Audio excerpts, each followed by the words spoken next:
하나님께서 그 요셉을 형통케 하셨는데 올 한 해가 요셉처럼 형통한 그런 한 해가 되기를 예수님의 이름으로 축복합니다. 자, 그러면 이제 그 형통한다. 그러면 그 시작은 꿈을 꾸는 거죠. 꿈을 꾸는 건데 11별, 그 다음에 해와 달이 이제 그 요셉을 향해 절을 하잖아요. 그러니까 요셉은 하나님 앞에 귀히 쓰는 사람 된다. 그래서 개인적으로 볼 때 그 애굽의 총리가 된다는 것은 뭐 세상에서 다 가졌다는 얘기죠. 또 가정적으로 볼 때 12아들 중에서 참 아버지 야곱이 나중에 그랬잖아요. 내가 너를 보니 지금 죽어도 좋다. 그러니까 이제 가문의 그 영광, 그걸 또 드러냈고요.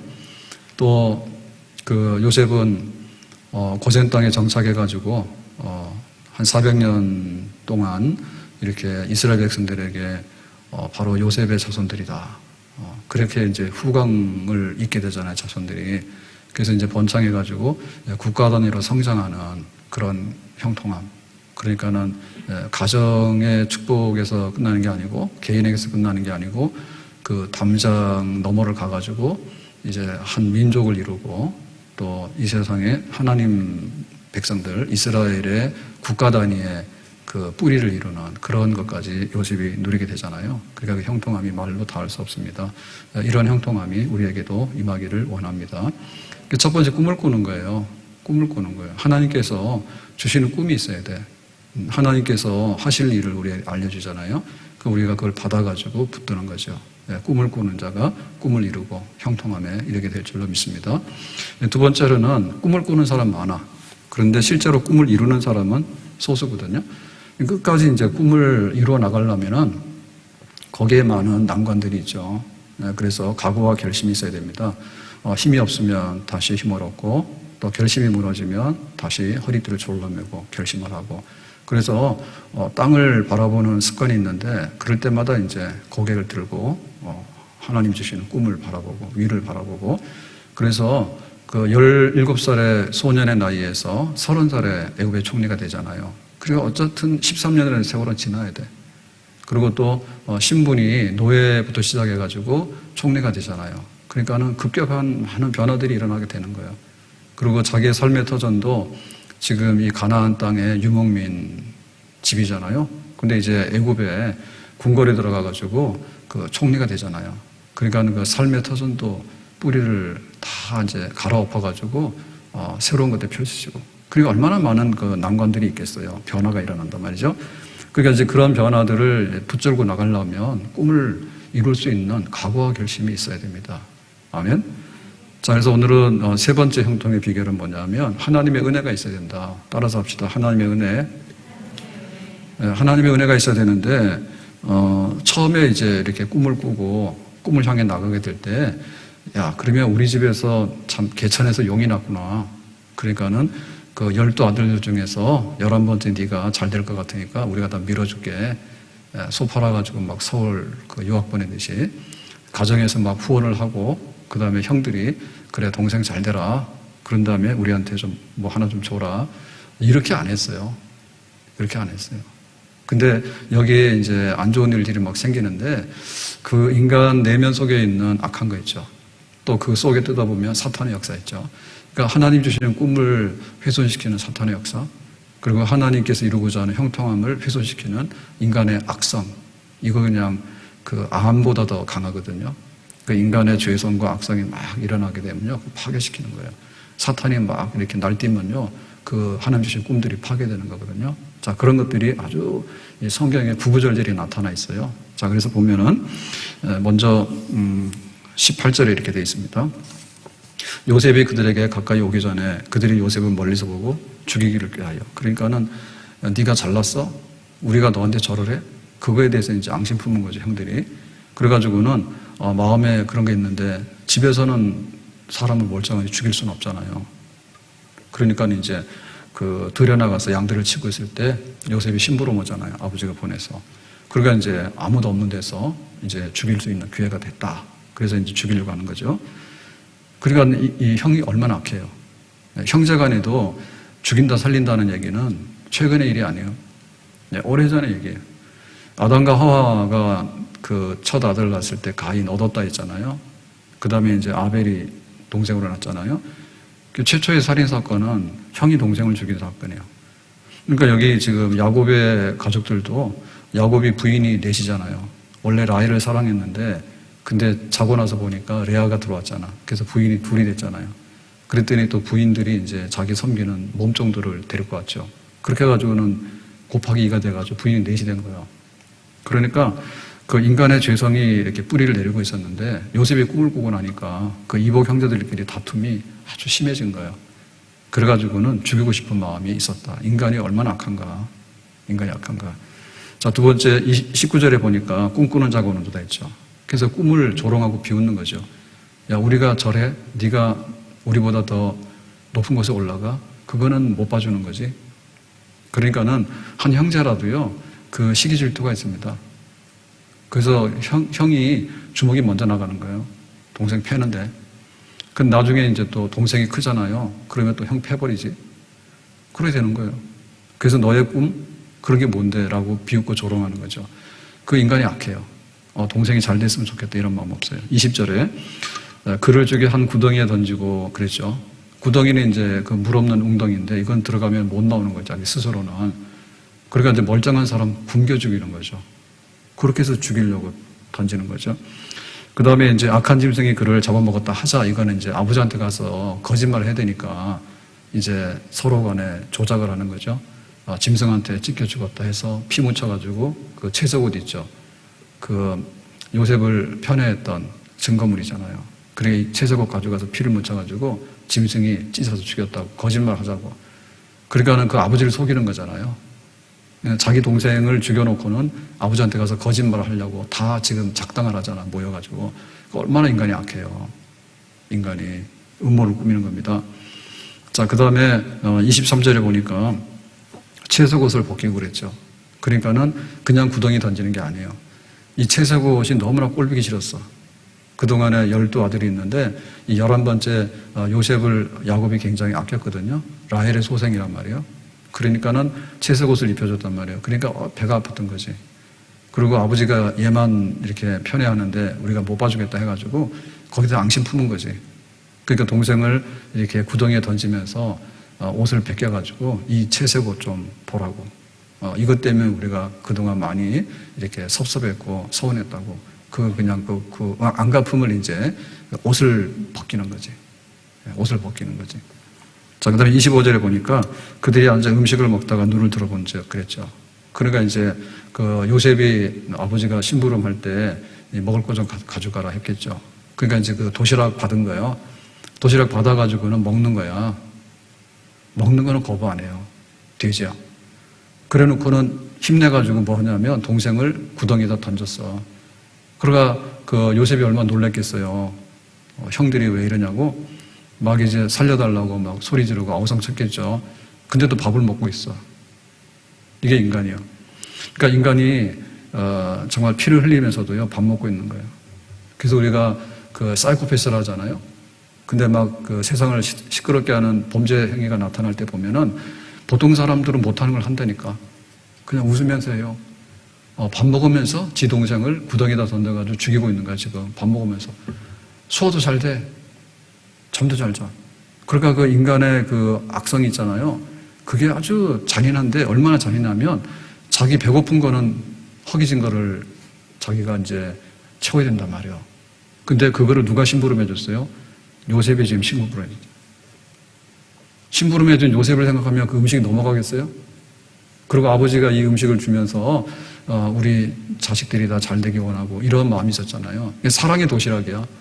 지금 사랑의 도시락을 받아서 먹으면서 음식은 저 뱃속으로 들어갔는데 속에서 하는 건 뭐냐면 동생을 집어서 던져서 죽이고 있는. 그러니까 우리의 악이 이렇게 안으로 들어가는 음식보다도 바깥으로 나오는 거라 했잖아요. 그러니까 이렇게 먹으면서도 속에 있는 악은 나와가지고 동생을 구덩이에다 집어넣어가지고 죽이고 있는 거야. 사람이 죽어가는 과정에서 자기는 멀쩡하니 밥을 먹고 있는 거예요. 얼마나 끔찍합니까? 얼마나 끔찍합니까? 28절에 보니까 그때 미디안 사람 상인들이 지나가고 있는지라 형들이 요셉을 구덩이에서 끌어올리고 은 20에 그를 팔매. 그래가지고는 아유 그냥 죽게 하느니 그냥 돈이라도 좀 받자고 해가지고 은 20. 은 20은 많은 값이 아니에요. 이게 완전 성인이면 한 30을 받는다 해요. 근데 은 20을 받은 거는 아직도 17살 소년이기 때문에 노동력에 있어서 완전한 그 최상급은 못 되는 거야, 아직. 약간 소년기가 있기 때문에. 그 은 20이라고 하는 헐값에다가 동생을 팔았어. 그래가지고 은 20을 나머지 형들이 나눠 먹으면 얼마나 되겠어요? 푼돈밖에 안 되잖아요. 예, 그거를 주머니에다 넣고서 좋아하는 거예요. 그래가지고 집에 가서 아버지한테 거짓말하는 거예요. 동생이 짐승한테 찍혀 죽었다고. 예, 주머니에다 돈 챙겼거든요. 인신매매범이에요, 인신매매범. 그러니까 우리가 어떤 꿈을 가지고 이렇게 살아가는데 우리의 꿈을 파괴시키는 그런 요인들이 뭐 자연적인 현상도 있죠. 근데 자연적인 현상이나 이런 것보다도요, 정말 무서운 건 호랑이가 아니라, 예? 호랑이보다도 무서운 게 사람이요. 근데 사람 중에서 제일 무서운 게 뭐냐면 자식들이고 형제들인 거예요. 부부간에 제일 무서운 거예요. 가장 결정적으로 손해를 끼칠 수 있는 것도 우리 곁에서 우리에게 제일 많이 도움을 주고 우리에게 제일 우호적인 사람들이 이제 악을 저지르기 시작하면요, 치명적인 해를 가하는 거예요. 그런 가운데 우리의 꿈들이 막 무너지고 있는 거예요. 꿈들이 무너지고 있는 거예요. 자, 로마서 10장에 보면 이렇게 말합니다. 로마서 3장 10절. 의인은 없느니 하나도 없도다. 그래서 바울이 이제 그 인간의 그 죄의 목록을 작성하는데, 죄의 목록이죠. 고소장입니다. 인간이라는 것은 뭐냐라고 할 때 의인은 없느니 하나도 없다. 결론이 하나도 없다. 그래서 만약에 한 사람이라도 있으면 예수님 필요가 없다. 근데 의인이 하나도 없기 때문에 하나님의 아들이 인간으로 오셔야 된다. 그 얘기가 성립이 되는 거예요. 세상의 인구가 수십억이잖아요. 그 중에 의인은 하나도 없대. 꿈 깨시라고. 꿈 깨시라고. 우리가 어떤 꿈을 이뤄 나가는데 이러저렇게 돕는 사람들이 꽤 있거든요. 근데 사실은 우리를 전폭으로 도울 수 있는 사람은 아무도 없다고 봐야 돼. 인간에게 의지해가지고 뭔가를 이루겠다고 하는 것은 하나님이 주신 꿈을 이루는 데 있어서 절대적인 어떤 것이 아니에요. 아니에요. 자, 그래서 깨닫는 자도 없고 하나님을 찾는 자도 없다. 그러니까 인간의 자기 모습을 깨닫는 자 없다. 그래서 이제 불교 같은 데서는 가가지고 내가 누구인가 깨닫는 거, 각성이 있죠, 각성. 지적으로 깨닫는 걸 구원이라 하잖아요. 깨닫는 자 없다니까. 가서 하지 마세요. 상원사 가서 종치고 이런 거 하지 마세요. 안 되니까. 하지 마세요. 뭔가를 깨달았다는 순간에 이미 자기는 뭔가 모른다는 모순에 빠져. 예? 뭔가를 알았다고 하는 순간에 모르는 게 또 이렇게 나오는 거예요. 왜? 이건 해결됐지만은 이게 해결됨으로 인해가지고 또 다른 문제들이 보이기 시작하는 거예요. 그래 대해서 깨달은 자 없다. 그 다음에 하나님을 찾는 자가 없어요. 더듬어서 하나님을 찾는데 실제적으로 하나님을 인격적으로 만나는 사람은 없어. 더듬다가 끝나는 거예요. 더듬다가. 12절. 다 치우쳐 한 가지로 무익하게 되고 선을 향하는 자는 없나니 하나도 없도다. 그러니까는 유익한 것 같지만은 무익해. 알쏭달쏭해. 그 다음에 선을 행하는 것 같은데 그런데 끝까지 행하는 건 아니에요. 예, 선을 행하는데 뒤집으면은 사기꾼이 되는 거예요. 천사가 악마가 되는 거예요. 인간의 속을 보면 그렇단 말이에요. 그 다음에 13절에 저희 목구멍은 열린 무덤이요 그랬죠. 예, 목구멍은 열린 무덤이라 이렇게 여기 지금 사람의 음식이 들어가거나 혹은 우리가 말을 할 때 목구멍에서 나오잖아요. 그게 열린 무덤인 거예요. 혀로는 속임을 베풀며 입술로는 독사의 독이 있고, 그러니까는 우리가 말로 해가지고 모든 의사소통을 하고 좋은 걸 많이 하는데 실제적으로 그 말 속에는 독사의 독이 있고 그 속이고 하나의 그 무덤이 있죠. 예, 사망의 그 뼈다구들이 가득한 것들이 목구멍에서 들어갔다 나갔다 하는 거예요. 차라리 음식은 괜찮죠. 근데 우리가 의도하는 말을 하고 뭐 이렇게 하는 거는 보면은 굉장히 독성이 강한 그런 말들이 우리 입에서 쏟아져 나온다.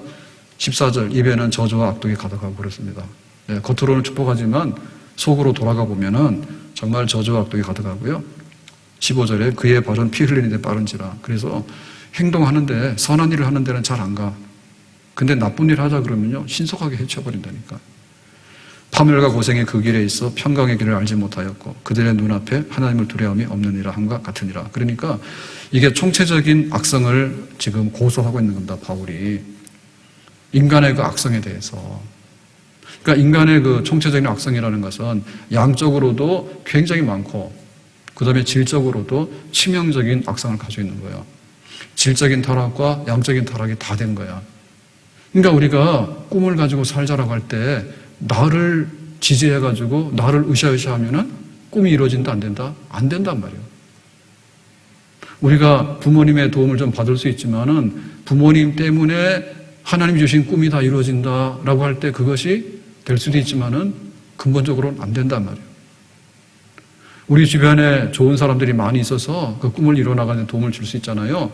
근데 결정적으로 사람이 뭔가를 밀어 올려가지고 하나님께서 하늘에서 주신 그 꿈이 우리 속에 완전히 이루어진다라고 하기에는 그 지지하는 이 힘이 너무 약해.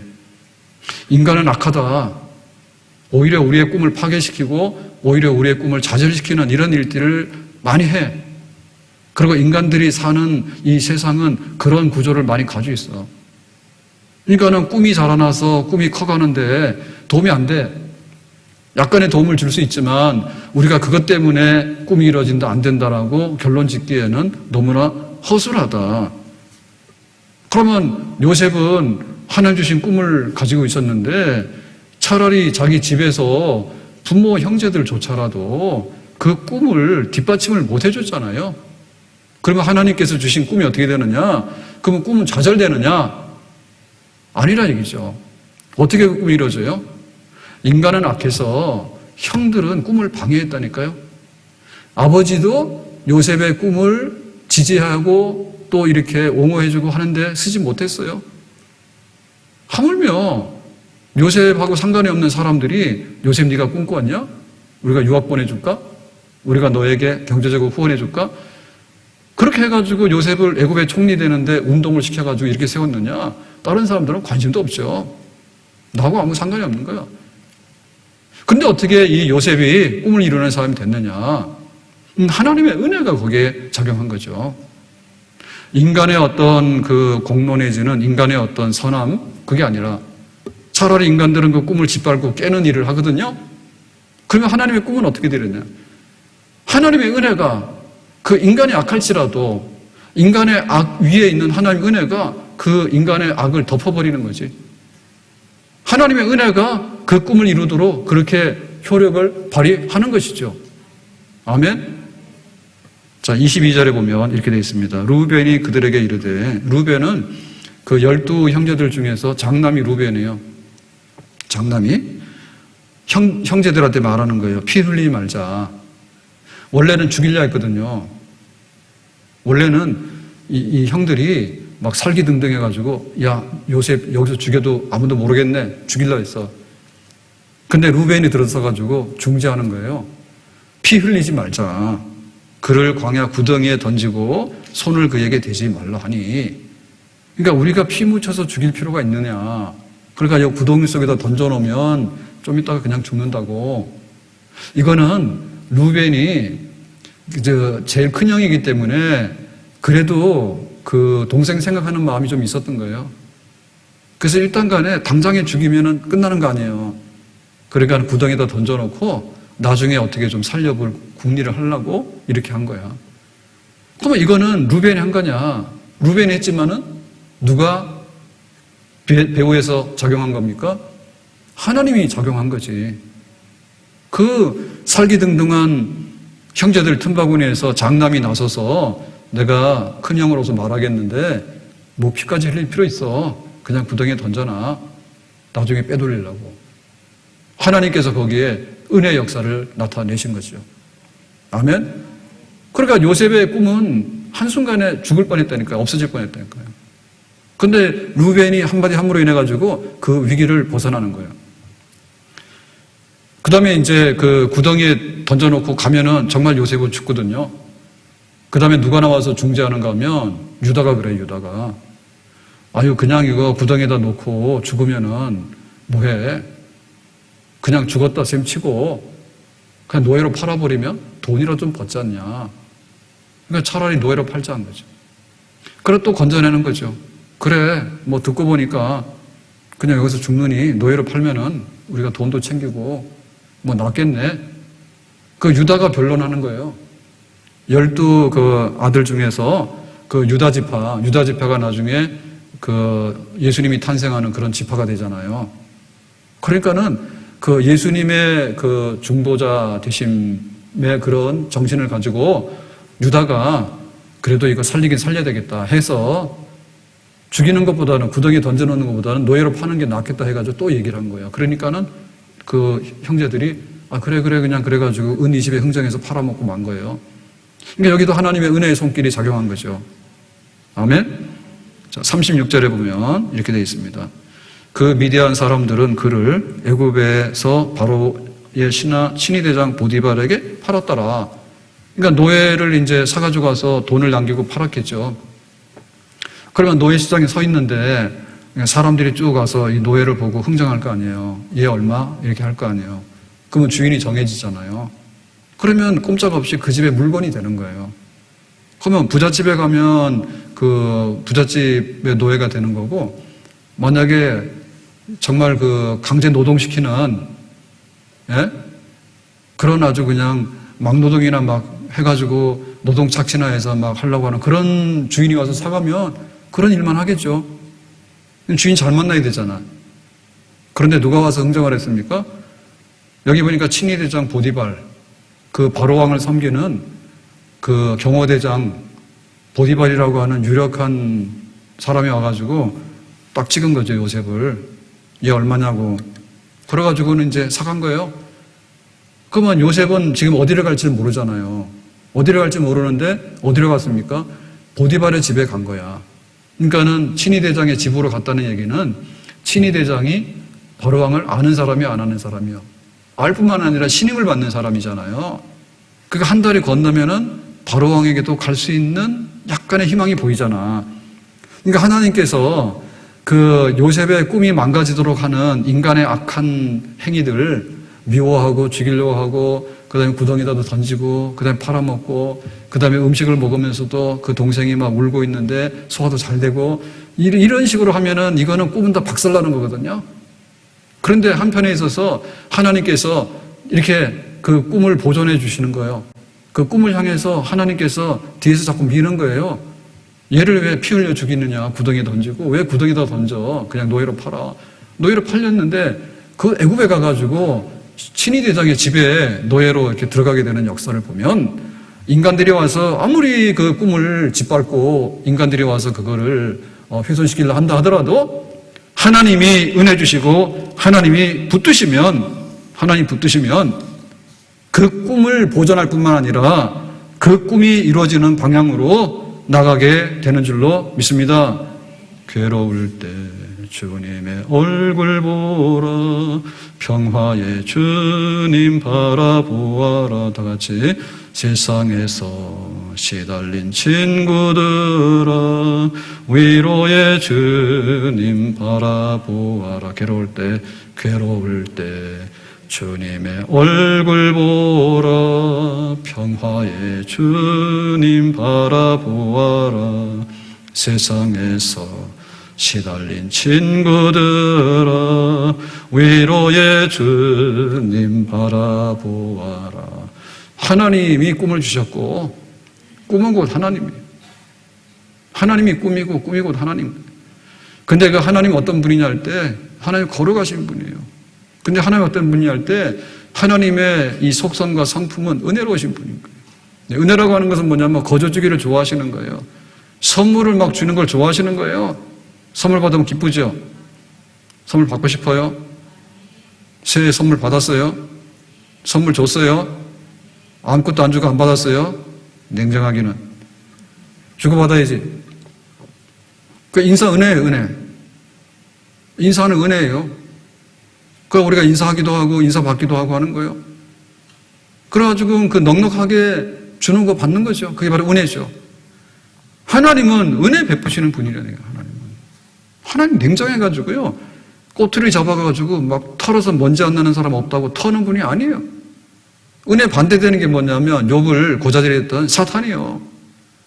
사탄은 은혜를 꼴 봐줄 수가 없어.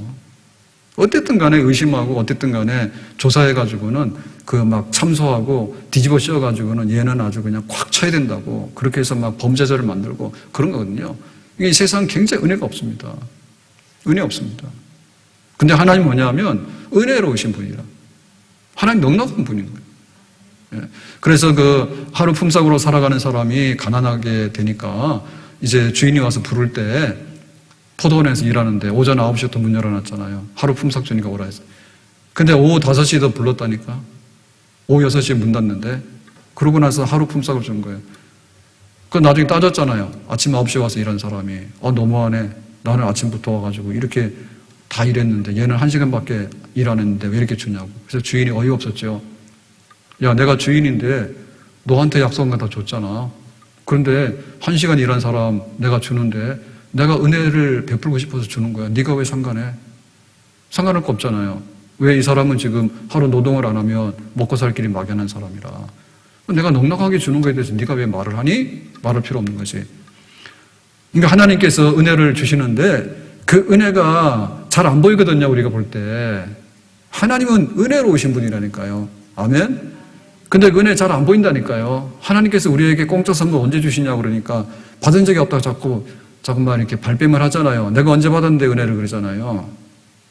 나 위하여 십자가에 중한 고통 받으사 대신 죽은 주 예수의 사랑하신 은혜의 보배로운 피를 흘려 영영 죽을 죄에서 구속함을 얻은 우리 어찌 찬양 안 할까. 나 위하여 십자가에 중한 고통 받으사 대신 죽은 주 예수의 사랑하신 은혜여 보배로운 피를 흘려 영영 죽을 죄에서 구속함을 얻은 우리 어찌 찬양 안 할까. 예수님께서 우리의 죄값을 대신 내주셨잖아요. 커피 한 잔 얻어먹으면 은혜 입었다고 좋아하더라고. 근데 우리의 죄값을 피 흘려가지고 목숨을 대신해 주셨으니까 믿으시기 바랍니다. 아멘. 그 사랑, 십자가의 사랑이 은혜예요. 하나님 은혜를 베푸시는 분이란 말이죠. 그러니까 우리가 은혜를 입어야지 되는데 우리의 꿈이 이루어지고 우리 꿈이 보존되려고 그러면요, 사람들 맡기고 사람들의 제조에다가 우리가 그걸 걸어서는 안 돼. 하나님이 우리를 어떻게 넉넉하게 베풀어 주시는가, 어떻게 우리를 후하게 대접해 주시는가라고 할 때 예수님께서 십자가에서 우리의 죄를 대신해서 빚을 갚아주시기까지 사랑해 주신 그 은혜, 그냥 값없이 주시는 그 은혜의 보따리, 그 바로 십자가죠. 그 십자가의 은혜를 바라보고 나 같은 죄인 살리신 주 은혜의 놀라와 잃었던 생명 찾았고 광명을 얻었습니다. 내가 어둠에서 빛 가운데로 나오게 됐고 내 죽은 사람인데 새로운 생명, 영생을 얻게 되었습니다. 그게 바로 하나님께서 나에게 베푸신 십자가의 은혜입니다. 그 은혜가 이 세상의 그 꿈들을 깨지는 가운데서도 하나님께서 이렇게 은혜로 그 꿈을 또 지켜주시고 그 꿈을 향해서 한 걸음씩 나가게 하시고 그 꿈이 이루어지게 하는 하나님의 손과 발의 역사가 거기에 나타나게 되는 줄로 믿습니다. 히브리서 4장 15절 16절 우리에게 있는 대제사장은 우리 연약함을 채우려 하지 아니하는 자가 아니요 모든 일에 우리와 한결같이 시험을 받은 자로 돼 죄는 없으시니라. 그러니까 예수님께서 우리의 대제사장이 되셔서 하나님 보좌 우편에서 우리가 이렇게 기도하게 되면 예수님께서 하나님 아버지 앞에 이렇게 나의 기도, 예수님의 기도인 것처럼 해서 올려가지고 우리의 모든 것들, 우리의 연약함들, 그 다음에 우리가 시험받는 것들, 지금 우리가 꿈을 꾸고 있는데 그 꿈을 방해하는 형들, 또 그 꿈을 방해하는 막 누명을 씌우는 사람들, 뭐 온갖 것들이 다 있잖아요. 그런 것들을 다 이렇게 보호하고 중보해가지고 하나님 아버지 앞에 올릴 수 있는 그런 대제사장이 바로 예수님이다. 그러므로 우리가 긍휼하심을 받고 때를 따라 돕는 은혜를 얻기 위하여 어디로고요? 은혜의 보좌 앞에 담대히 나아갈 것이니라. 아멘. 은혜를 베푸는 하나님이 앉아 계시는 자리가 은혜의 보좌예요. 그 은혜의 보좌 앞에 나가게 되면 하나님께서 은혜를 우리에게 베푸시는 줄로 믿습니다. 그 은혜가 우리에게 어떻게 나타나냐면 긍휼로 나타나요. 형들은 긍휼이 없었어요. 동생이 가져다 준, 심부름에다 준 도시락 먹으면서도 구덩이에 던졌다니까. 형님 정말로 노예로 파냐 그랬더니 냉정하게 은혜식 받아가지고 지들끼리 나눠 먹고 동생 노예로 울면서 가는데 그냥 집에 갔다니까요. 아주 긍휼하고 무자비합니다. 때를 따라 돕는 것이 필요하잖아요. 도움을 받아야 되는데 중요한 순간에 구덩이 던지고 모른다 하고 죽었다고 거짓말하고 막 이러잖아요. 안 도와요. 누가 우리를 도울 수 있으며 누가 우리를 위해서 울 수 있으며 누가 우리를 대신해서 우리의 꿈을 이루어주는데 희생의 미랄이 될 수 있느냐? 안 한다니까요. 안 한다니까요. 하나님의 은혜가 그걸 붙들어 주시는 거예요. 하나님의 은혜가. 그래서 우리가 하나님의 은혜를 많이 받게 되면 꿈이 위협을 당하더라도 꿈을 지켜낼 수 있는 줄로 믿습니다. 하나님의 은혜를 받게 되면 우리의 꿈이 쓰러져가는 자리에서도 다시 그 꿈을 붙들고 일어서게 되는 줄로 믿습니다. 은혜가 이긴단 말이죠. 은혜가 왕노릇한단 말이죠. 바울이 뭐라 했습니까? 내가 사도가 됐는데 하나님의 은혜라 했잖아요. 죄인의 괴수인 나에게 어떻게 사도의 직을 주시냐고. 내가 옛날에 한 걸 생각하면 완전히 사나운 들깨거든요. 얼마나 많이 사람 물어뜯든지 몰라. 그래 예루살렘에 다니면서 믿는 사람들 잡아다 감옥 가두고 그것도 성이 안 차니까 다메섹에까지 출장 가가지고 믿는 사람 잡아다 감옥 넣으려고. 그러고 막 날뛰었잖아요. 죽어 마땅하죠. 다메섹 도상에서 사울아 네가 왜 그래? 네 미친 게 아니야. 주님께서 그냥 내리쳤으면 사울 그 자리에서 즉사할 거 아닙니까? 빛 가운데. 근데 네가 왜 그래? 너 이방을 위해서 복음 전하는 사도가 되겠다고. 로마를 볼 것이라고. 아예 그냥 하나님께서 예수님께서 쳐서 죽여도 시원찮을 판인데 이 바울에게 사도의 직을 맡겼으니까 바울이 그냥 은혜를 받은 거죠. 그러니까 로마를 보리라고 하는 거 꿈을 이루는데 바울 자신의 건강이나 자기의 재정 상태나 혹은 주변에 있는 상황이나 여건을 보면 로마로 갈 수도 없고 가고 싶은 마음도 없어요. 그 힘든 일을 뭐하러 합니까? 그리고 자기가 역부족이잖아요. 근데 죄인의 괴수인 나에게 은혜를 주셔가지고 네가 이방인에게 복음 전하는 사명을 감당하라고 로마까지 가야 된다고 하니까 바울은 그 은혜에 붙들려가지고 그 꿈을 계속해서 간직하고 있었던 거죠. 그래서 간 거죠. 요셉도 하나님의 은혜예요.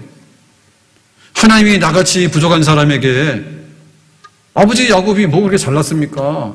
그냥 떠돌이 유명민 중에 하나란 말입니다. 근데 집에 형제들이 12인데 그 중에서 11번째인데 자기가 무슨 재주로 그렇게 높은 곳에 올라가서 부모 형제가 자기한테 절을 하고 사실 그런 생각 안 했거든요.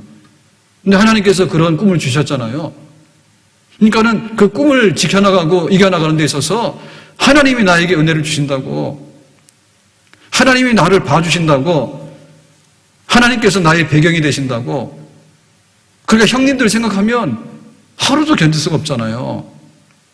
형들이 어떻게 나를 미워해가지고 이렇게 인간을 망치냐 말이지, 동생을. 어떻게 이렇게 사람 죽이려고 하고 노예로 팔아버리고 말이에요. 그렇게 할 수가 있겠냐 말이죠. 형제들이. 만약에 그런 마음을 가졌으면 요셉은 제명대로 못 살았어요. 아마 미쳐버렸거나 아니면 아주 난폭한 그런 아주 성격 파탄자가 됐거나 반항하는 사람이 됐거나 아니면 자기 스스로 우울해가지고 말이에요. 정말 이것도 못하고 저것도 못하는 그런 아주 진짜 노예가 됐거나. 근데 하나님의 은혜를 맛보면서 너무나 총기가 있었잖아요. 지혜가 있었잖아요. 명철함이 있었잖아요. 그러니까 흔들리지 않는다니까. 그 환경과 그 여건 속에서 하나님께서 은혜 주심으로 인해가지고 거기에 영향을 안 받고 자기 꿈에 영향을 받는 거예요. 인간의 악에 영향을 받는 게 아니라 하나님이 나에게 주신 꿈이 너무 귀하고 하나님께서 이것을 감당하도록 이끌어 주심이 너무나 귀하니 그 은혜를 먹고 산 거지. 아침 밥 먹었어요? 은혜를 먹어야지. 저녁에 밥 먹었어요? 은혜를 먹어야지. 은혜 떨어지면 주저앉는다니까요? 나의 능력과 나의 이런 공로를, 나의 자랑을 그거 주저앉는다니까요. 사람들이 와서 나에게 얼마나 많이 도와줄까 그것만 의지했다가는요 우리는 또 주저앉아요. 하나님께서 거저주신 은혜가, 십자가의 은혜가, 죽기까지 내가 너를 위해서 주겠다라고 하신 그 말씀이 있는 그 십자가의 은혜가 있을 때 그 모든 것이 우리를 가로막고, 심지어는 부모 형제들도 자기에게 그런 일을 한다 할지라도 그거를 딛고 일어나서 은혜로 이기는 자, 꿈을 이루는 자, 꿈을 이루기까지 견뎌내는 사람이 될 수 있는 줄로 믿습니다. 지금까지 지내온 것 주의 크신 은혜라, 한이 없는 주의 사랑 어찌로 말하랴. 자나깨나 주의 손이 항상 살펴주시고 모든 일을 주 안에서 형통하게 하시네. 꿈을 준 것도 하나님 은혜라. 우리 아버지 야곱이 뭐가 그렇게 훌륭하다고? 야곱의 11번째 아들인 나에게, 형님들이 줄줄이 있는데 나에게, 더군다나 하나님께서 그 꿈대로 한다면 애굽의 총리가 되는데 나에게 애굽의 총리라고 하는 자리를 나는 생각해 본 적도 없다니까요. 하나님 은혜잖아요. 그러니까 그 은혜의 감동이 있었기 때문에 자기가 어떤 그런 일을, 섭섭한 일을 당하고 혹독한 일을 당하고 칼 맞는 일을 당하고 노예로 팔려가는 일을 당하기도 하고 누명을 쓰는 일을 당하기도 하고, 하나님 은혜가 지금도 있습니다. 나에게 하나님이 날 사랑하시고 하나님께서 나에게 후하게 모든 것들을 부어주시는 그 은혜 품속에 내가 있습니다 라고 하는 그것이 요셉에게 있었기 때문에 요셉은 살아있었던 거예요. 그리고 그 꿈을 향해서 한 걸음 한 걸음 나가게 된 줄로 믿습니다. 그러니까 우리 속에 은혜가 경험이 돼야 돼요. 우리 속에. 로마서 8장 35절에 누가 우리를 그리스도의 사랑에서 끊으리요, 환난이나 공고나 박해나 기근이나 적신이나 위험이나 칼이라. 이걸 보면 이거는 이렇게 그냥 이렇게 냉정하게 하는 말은 아닙니다. 사무적인 말은 아닙니다. 그러니까 은혜라고 하는 것은 그냥 그렇대로요, 이렇게 하는 것 은혜가 아닌 거예요. 상대방에 대해서 어떤 적대심을 느끼는 건 은혜의 반대인 거예요. 그러니까 우리 속에 이거 들여다볼 때 하나님 은혜에 대해서 적대적인 사람이 있거든요. 안 해. 하나님 왜 나에게 왜 이래? 하나님 나를 갖다가 이렇게. 이런 거는 원망조인데요. 이건 은혜 반대예요. 근데 은혜라고 하는 것은요, 영수증 끊어주는 거예요. 받았냐? 받았어요. 이런 관계는 사무적인 관계예요. 그건 은혜가 아닌 거예요. 은혜라고 하는 것은요, 정말 뜨거워요. 내가 이거 물 한 그릇을 받았다 하더라도 목마른 사람에게 물 한 그릇이 굉장히 큰 거거든요. 근데 은혜 받은 거예요. 진수성찬 차려놓고 받아도요, 별거 아니라 그러면 냉정한 거예요. 근데 오늘 밥상에 앉아가지고 이렇게 이 양식을 내가 받게 된 것도 하나님 은혜를 생각하면 뜨거운 거예요. 아멘? 그러니까 우리 속에 어떻게 그 은혜가 작용하는가는 감동이라니까요. 환난 크지. 환난을 겪으면 꿈이 사라질 것처럼 보이잖아요. 근데 은혜가 더 크지. 그리스도 예수 안에 있는 사랑이라고 하는 그 거저주시는 사랑, 그 은혜가 크지. 적시는 벌거벗은 거예요. 돈이 하나도 없어. 파산이에요. 지금으로 말하면. 파산이면 어떻게 꿈이 이루어집니까? 그런데도 불구하고 하나님 은혜가 있으면 부자예요. 내일 가서 또 하나님 양식 주시면 되겠지. 그런 마음으로 은혜로 일어나게 되는 거예요. 36절에 우리가 종일 주를 위하여 죽임을 담게 되면 도살할 양같이 여김을 받았나이다. 그러니까 도살장으로 끌려가는 양은 혼자 도망쳐 나올 힘이 없어요. 그냥 몇 걸음 더 가면은 그냥 쳐서 죽는 겁니다. 그런 절박한 상황 속에 있다 할지라도 하나님께서 나에게 은혜를 베푸시는 거라고 하면 그 은혜 속에서 감동이 있는 거예요. 바울이 로마 감옥에 있을 때 그 은혜가 뜨겁잖아요. 전제와 같이 내가 벌써 부어지고 내가 이렇게 해서 평생 주님 앞에 헌신했는데 죽게 생겼으니까 그렇게 식어져 가는 게 아니죠. 그동안에 내가 하나님 앞에 힘있게 믿음의 경주를 다했고 복음 선교에 헌신을 했는데 이제는 마지막에 이렇게 내 심장에 피를 쏟아가지고 제단에 부어가지고 제사 드리는 데 있어서 마지막 헌신을 다할 수 있는 여기까지 인도해 주신 하나님께 감사합니다. 싸늘한 게 아니라 디모데후서 마지막에 바울이 순교하기 전에 그 편지를 볼 것 같으면 우리의 가슴도 뜨거워진다니까요. 아멘. 그 은혜가 있기 때문에 그런 거예요. 그 은혜가 있기 때문에 마침내 내가 로마를 보고 주님께서 주신 꿈을 다 이뤘습니다라고 하는 거예요. 그 은혜이기 때문에. 모세가 백성들을 지금 가나안으로 인도하는데 광야 40년 길이 얼마나 하루하루가 힘듭니까? 근데 그거를 잘 수습을 해가지고 마침내 모압 땅에 가가지고 비스가산에 올라가서 높거든요. 그게 딱 내려다보면 요단강이 있는데 그 요단강을 건너가 보면 가나안 땅이 보인단 말이에요. 그러니까는 그 은혜가 얼마나 충만했든지 120살인 이 모세가 눈이 흐리지 아니하고 기력이 쇠하지 아니하고 거꾸로 가는 거예요. 꿈을 이루는 사람은 은혜 가운데서 우리 육신의 성향과는 반대로 가게 되는 은혜가 충만한 사람인 줄로 믿습니다. 아멘. 나이를 먹어갔는데 겉사람은 후피한데 속사람도 새로운 거예요. 사람들에게 버림을 받아서 엄청나게 상처받잖아요. 상처 안 받는 사람이 어디 있어요? 상처를 받는데 하나님의 은혜가 있기 때문에 하나님께서 나를 피 흘리는 자리에서 건져내셨구나. 생각해보니까 구덩이에 던져지면 말라 죽잖아요. 굶어 죽잖아요. 하나님께서 나를 구덩이에서 건져내셨구나. 노예로 팔려가는데 어느 집에 갈지 어떻게 합니까? 그런데 보디발의 집에 가서 이렇게 살게 된 걸 보니까 하나님께서 나를 버리지 않는구나. 내 부모 형제는 나를 버렸지만은 하나님은 결코 나를 버리지 않는구나. 그 은혜가 충만하고 그 은혜가 뜨거운 거예요. 온 세상 날 버려도 주 예수 안 버려 끝까지 나를 돌아보시니 주는 젖산 밑에 백합 빛나는 새벽별 이 땅 위에 비길 것이 없도다. 온 세상 날 버려도 주 예수 안 버려 끝까지 나를 돌아보시니 주는 젖산 밑에 백합 빛나는 새벽별 이 땅 위에 비길 것이 없도다. 은혜가 이기는 겁니다. 꿈을 이루는 사람, 꿈을 견뎌내는 사람은요, 은혜 있는 사람이에요. 그럼 은혜의 보좌 앞으로 나가야 돼.